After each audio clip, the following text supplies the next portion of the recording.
Assalomu alaykum, hurmatli obunachilarim. Bu taomni aslo tayyorlab ko'rmang, agarki sizda vaqt yetarlicha bo'lmasa. Mol go'shti,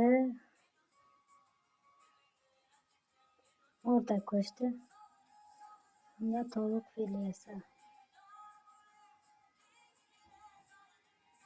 ozroq mol yog'i, piyoz, tabga ko'ra tuz va ziravorlar solib aralashtirib olamiz.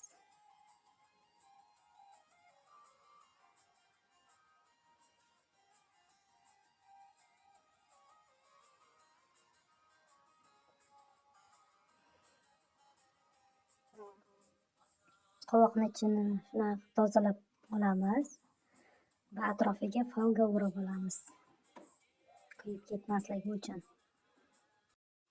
Barcha masalliqlarni qovoq ichiga joylashtirib olamiz.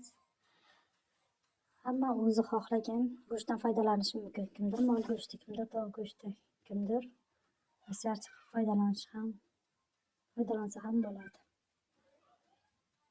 Ustidan bolgar.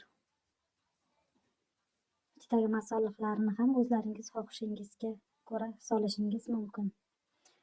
Bu duxovkaga qo'yilgandan keyin 4-5 soat davomida pishadi. Duxovkaga qo'yganingizdan keyin 1 soat, 1,5 soatlardan keyin ustidagi qopqoqni olib tashlashimiz kerak. Aks holda ichiga issiq o'tmaydi va ichi pishmay qolishi mumkin.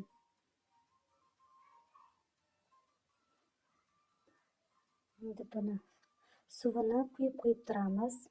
Bo'lmasa suv qurib qoladi qaynab. 4-5 soatdan keyin deyarli tayyor.